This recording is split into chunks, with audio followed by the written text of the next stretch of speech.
Zola was in her kitchen when the message came in. Nothing dramatic, just a quiet buzz on her phone while the kettle boiled. She wiped her hands, glanced at the screen and froze. It was from her parents. Not a greeting, not a "how are you?" Just a long message that felt heavy before she even finished reading it. They were asking for $400,000. Not asking really. Demanding. The words were stiff and formal, like something written by a stranger. They called it repayment for raising you. Below that was a list. School fees, food, clothes, medical bills, rent. Everything added up neatly like an invoice. Like she had been a project, cost, a debt. Zola read it twice, then a third time. She kept waiting for a sentence that said, "We love you," or "We're proud of you," or even "We miss you." But it never came. There was no emotion in the message at all. Just numbers, deadlines, and one final line that made her chest tighten. "This is what you owe us." Her hands started shaking, not because of the money but because of what the message meant. All those years she thought where love suddenly felt different. The dinners, the school runs, the sacrifices they always reminded her of. Were they keeping score the whole time? She sat down slowly, phone still in her hand. The kettle screamed in the background, but she didn't move. Her mind went back to being a child, hearing, "Do you know how much you cost us?" Back then she thought it was just anger. Now she realized it was a warning. This wasn't a message from parents. It was a bill. And in that moment, Zola felt something break. Not her heart, but the last hope that love had ever been free. When Zola thought about her childhood, the first thing she remembered wasn't laughter or warmth. It was numbers, amounts. Even as a little girl, she learned early that nothing about her life was free. Whenever school fees were due, her parents made sure she knew. They would sit at the table, papers spread out, sighing loudly. "Do you know how much this school costs?" her mother would say, tapping the bill with her finger. Her father would shake his head and add, "Other children manage with less." Zola would stand there quietly, her bag still on her back, feeling like she had already done something wrong just by existing. Food was the same. If she asked for a second helping, her mother would pause before serving her. "Food is not cheap," she'd remind her. Zola learned to eat slowly, carefully, afraid of being seen as greedy. Clothes came with lectures too. A new dress was never just a gift. It came with a speech about money, sacrifice, and how lucky she was to have parents who did so much for her.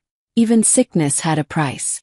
When Zola caught a fever or needed medicine, her parents complained the whole way to the clinic. "Doctors don't work for free," they'd say, loud enough for her to hear. Lying in bed, weak and scared, she would feel guilty for being ill, as if her body had betrayed them. Love in that house always came with conditions.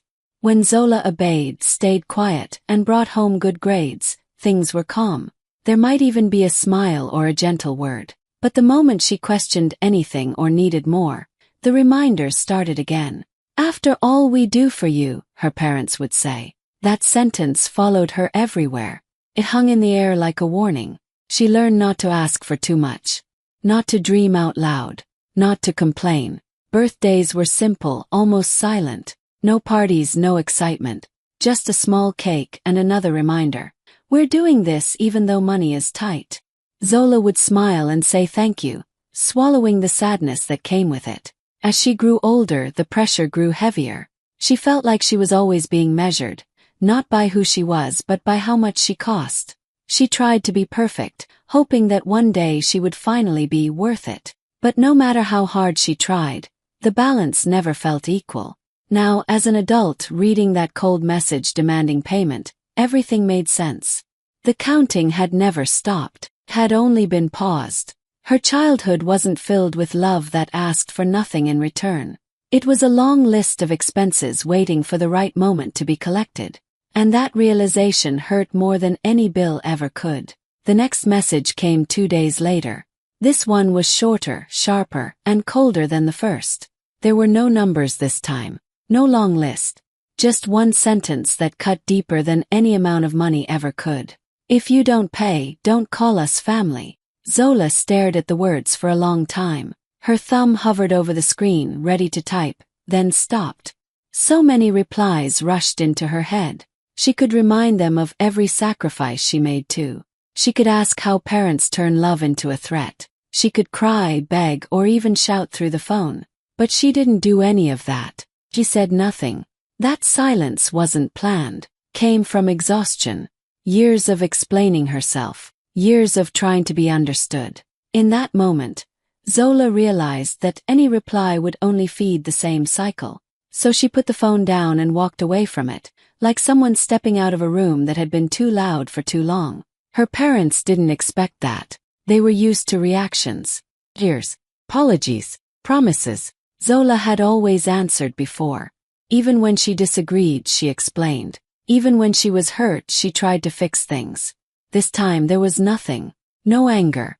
No fear. No defense. Hours passed. Then a full day. The silence began to bother them. Her mother sent another message, softer this time, asking if Zola had seen the text. Her father followed with a voice note, his tone stiff but uneasy. "We need to talk," he said, as if Zola was the one creating distance. Zola listened but didn't respond. She went to work. She cooked dinner. She lived her life. Inside, her heart felt heavy, but also strangely calm. For the first time, she wasn't fighting to keep a place that came with conditions. By the third day, the tone changed again. The threats returned, mixed with guilt. "We did everything for you," they wrote.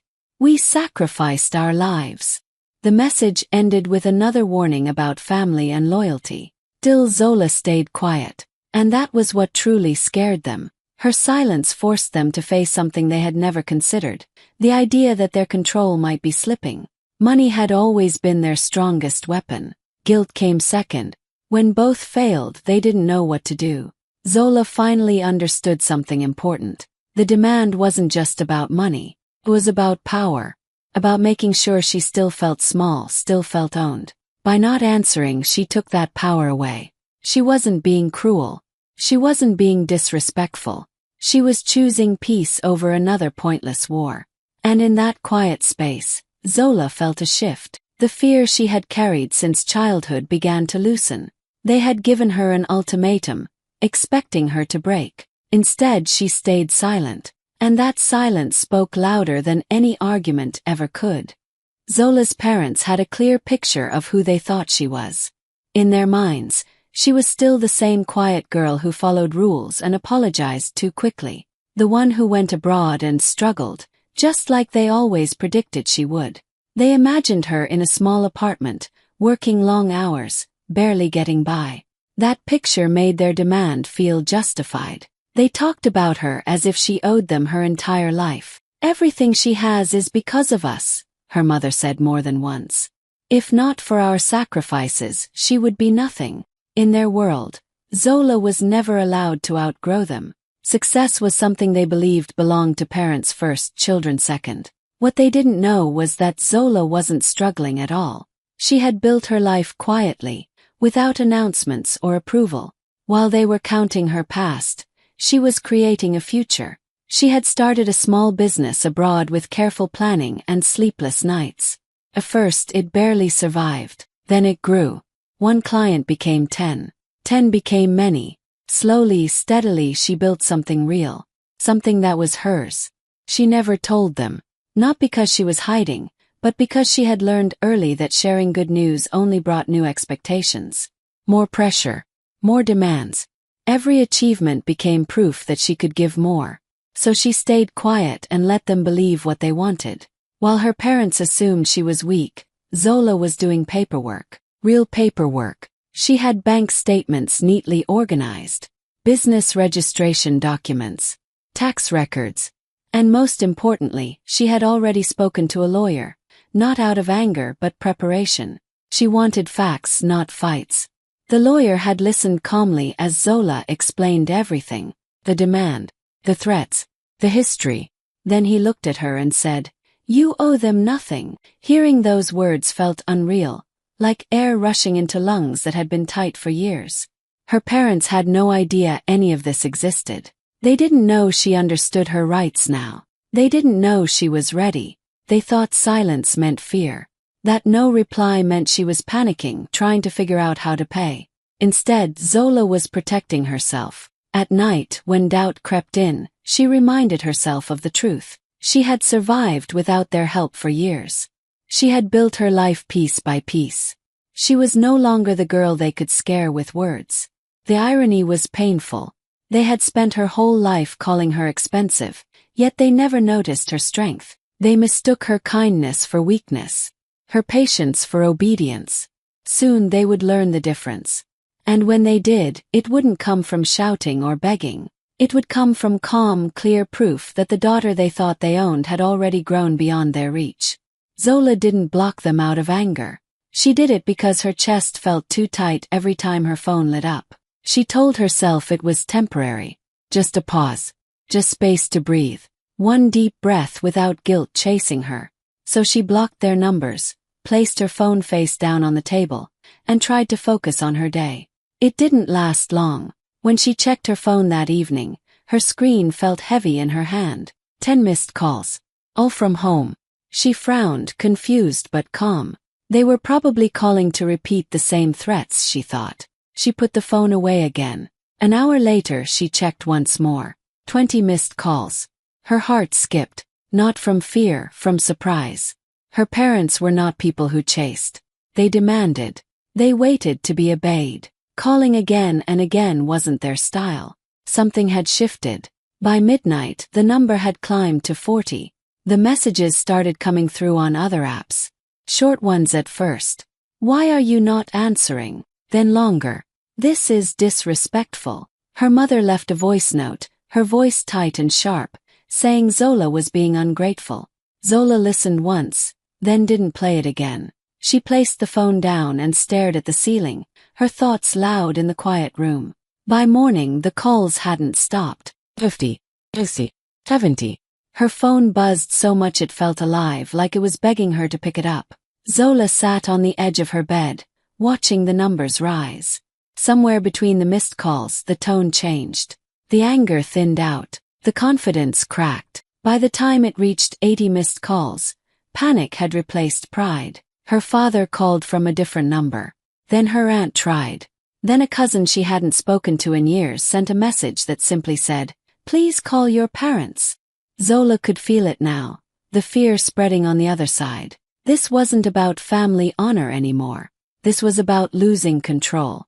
She realized something important in that moment. They had expected her to panic first, beg, to explain, to promise money she didn't owe. Instead, they were the ones spiraling. Zola felt a strange mix of emotions. Part of her wanted to pick up, to calm things down, to be the peacemaker like she always was. Another part of her felt tired, so deeply tired. This chaos was not created by her silence. It was created by their entitlement. She remembered how confident they sounded in their first message. How sure they were that she would pay. How easily they threatened to erase her from the family. Now, with every missed call, that confidence fell apart. Zola didn't feel powerful. She felt clear. She wasn't ignoring them to punish them. She was protecting herself. For once, she wasn't explaining her worth. She wasn't defending her existence. She was letting the noise burn itself out. As the phone finally went quiet for a moment, Zola took a deep breath. The calls would come again, she knew that. But something had already changed. The silence was no longer hurting her. It was frightening them instead. Zola met Uncle Sephew on a quiet afternoon, in a small cafe that smelled like old books and coffee. He looked older than she remembered, slower too, but his eyes were still sharp. The moment she sat down, he studied her face like he was trying to read something written there. Then he sighed, long and heavy. "I was wondering when this would reach you," he said softly. That sentence alone made Zola uneasy. She wrapped her hands around her cup, waiting. Uncle Sephew wasn't a man who spoke without reason. If he asked to see her, it meant something had been sitting on his heart for a long time. He told her about her grandmother first. How she worried about Zola more than anyone knew. How she used to say, "That child carries too much for her age." Zola's throat tightened. Her grandmother had been the only one who held her without counting. The only one who gave without reminding. Then Uncle Sephew said the words that changed everything. "She left you a trust fund." Zola blinked. "What?" The word felt unreal. Her grandmother had never talked about money like that. She had lived simply, quietly. Uncle Sephew nodded, as if he expected the disbelief. She set it up years before she died, he explained. For your future, for your safety, education, a life where you wouldn't have to beg anyone. His voice lowered. Including your parents. Zola's hands started shaking. Pieces began to fall into place, sharp and painful. Uncle Sephew went on, carefully choosing his words. Her parents had known about the trust. They had tried to manage it, to position themselves as controllers. But her grandmother had been smart. The money was locked. Conditions were clear. Zola was the only beneficiary. They couldn't touch it the way they wanted, he said quietly. And that angered them. Suddenly, the $400,000 demand made sense. Panic, pressure, the sudden need to claim debts from the past. It wasn't just greed. It was frustration. They knew money existed, but they couldn't reach it. Zola felt sick, angry, relieved, all at once. Uncle Sephew slid an envelope across the table. Inside were copies of documents, legal papers, her name written clearly, her grandmother's signature at the bottom, proof that this wasn't a story or a rumor. It was real. She asked me to keep this safe, he said, and to tell you when the time was right. Tears filled Zola's eyes. Not because of the money, but because someone had seen her, had protected her quietly, in ways she never knew. While others were counting what she owed, her grandmother had been planning her freedom. For the first time, Zola understood why her parents were so desperate now. They weren't asking for repayment out of love or sacrifice. They were trying to take what they failed to control before. She closed the envelope slowly, her chest tight but her back straighter. The truth was clear now. She wasn't in debt. She was protected. Zola sat in the lawyer's office with her hands folded in her lap, listening as Mr. Kofi Adewale read through the documents one last time. His voice was calm and steady, the kind that didn't rush and didn't shake. Every word felt solid, like a wall being built around her. You owe them nothing, he said clearly, looking up at her.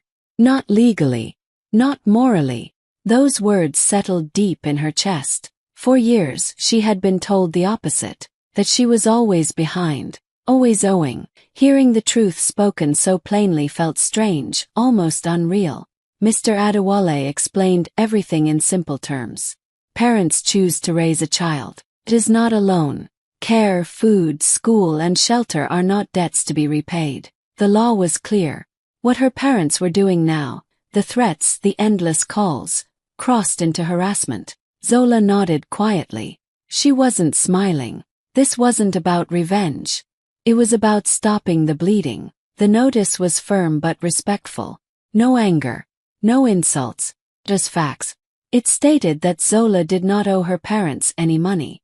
It also made one thing very clear.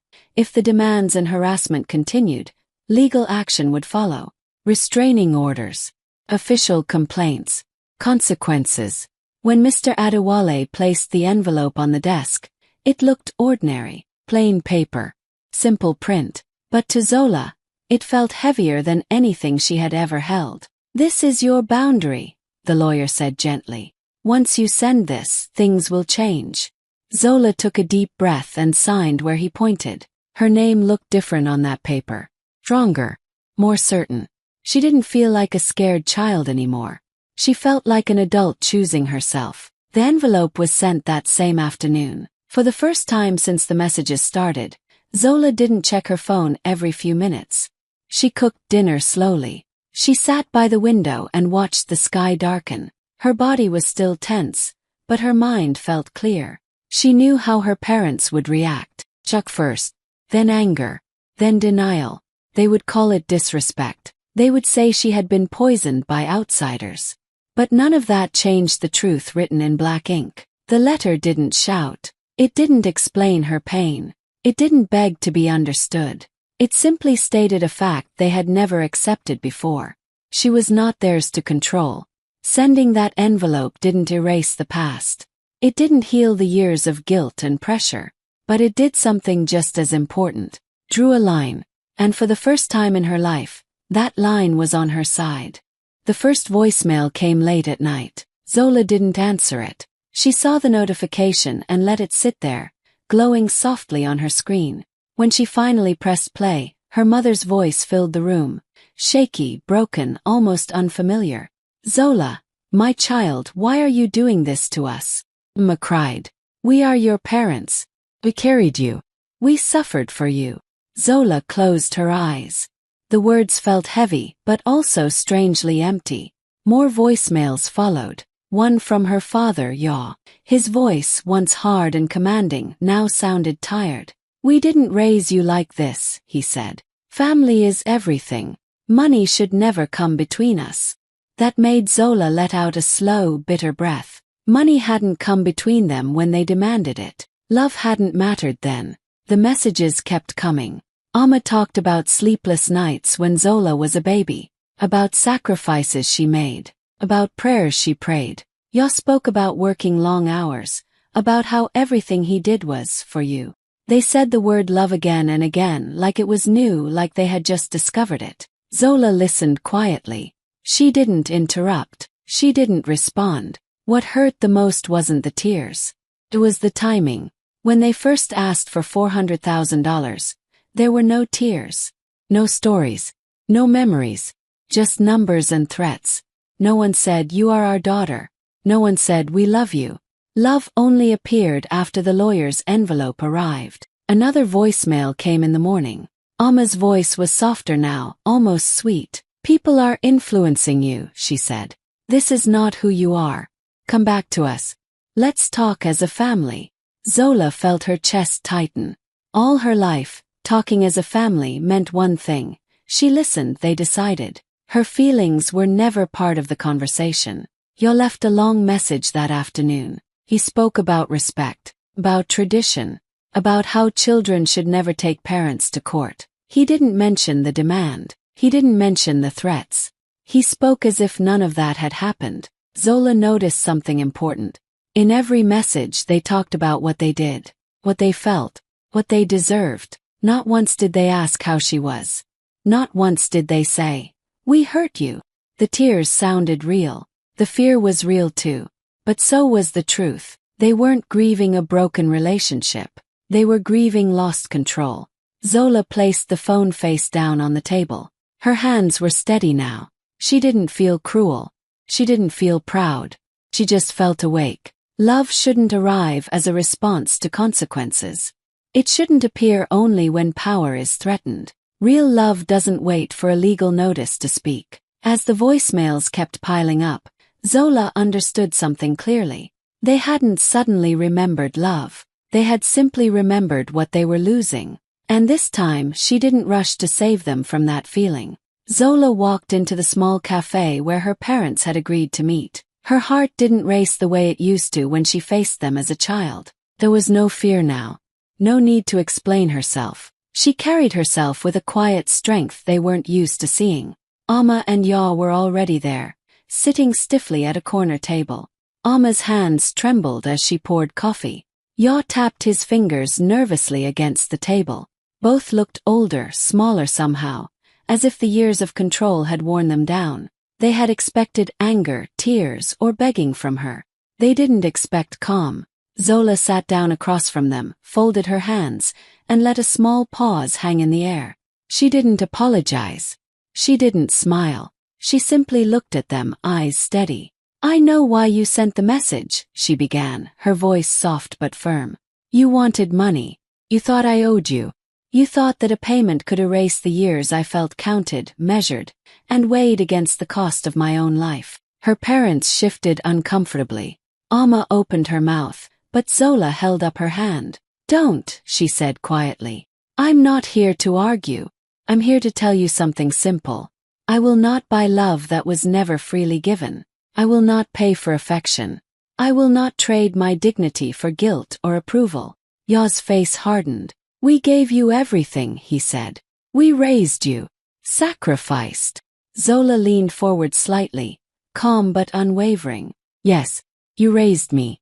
But love isn't a debt. Sacrifice doesn't come with an invoice. I am grateful for what was given freely. Everything else, I will not negotiate." I am done. Amma's eyes filled with tears. We just wanted control. Zola interrupted softly. You wanted to decide how I lived, how I succeeded, how I loved. And when that failed, you tried to turn it into a price tag. That's not love. That's fear. That's anger. And I will not pay for it. For a long moment, the cafe was silent except for the faint clink of spoons against cups. Her parents looked at her, really looked at her, and something in their faces shifted. Confusion. Realization. A spark of regret. Zola exhaled, feeling the weight she had carried for so long begin to lift. She didn't wait for them to respond. She didn't beg for understanding. She simply stood, straightened her jacket and said, I'm walking away. I hope one day you understand what you tried to do, and why it failed. Without another word she turned and left. Outside the sun was bright. The air smelled of freedom and possibility. Zola felt lighter than she had in years. She hadn't shouted, she hadn't fought. She hadn't begged. She had simply claimed her space, her peace, and her worth. Behind her in the cafe, Amma and Yaw sat in stunned silence. The confrontation they thought would break her had done the opposite, and for the first time they realized that control had never been theirs to keep. Zola walked out of the cafe without looking back. She didn't glance at her parents, didn't wait for apologies or explanations. For the first time in her life, she was walking for herself, not for approval, not for love that came with a price. Her phone buzzed constantly, reminders of the calls, the messages, the demands. She took a deep breath and did something she had avoided for years. She changed her number. No one could reach her now unless she wanted them to. The constant noise, the guilt, the fear of disappointing them. It was gone. She felt lighter, like a weight she hadn't realized she was carrying had finally lifted. It wasn't just freedom from the calls or the threats. It was freedom from the idea that her worth could ever be measured in money, in obedience, in sacrifice she never asked for. She was free to live her life on her own terms, to love herself, to define her happiness. Days passed. The calls stopped. The messages disappeared. And in the quiet, Zola noticed something she hadn't expected. The silence itself was healing. Peace was louder than any argument, stronger than any threat. She didn't need validation, explanations, or tears from them. She didn't need their love, because she had learned to give it to herself. Somewhere, she knew, her parents were left with regret. They had pushed, demanded, and tried to control her, and now their voices reached only empty air. Zola didn't feel satisfaction. She felt calm, steady, and finally whole. Walking through the city streets, feeling the sun on her face, she realized something simple but powerful. The real payment wasn't money. It wasn't apologies or guilt. The real payment was her silence, her peace, her refusal to trade her freedom for anything less than unconditional love. For the first time, Zola smiled. She was no longer a daughter measured by costs. She was just herself, free, unchained, and alive.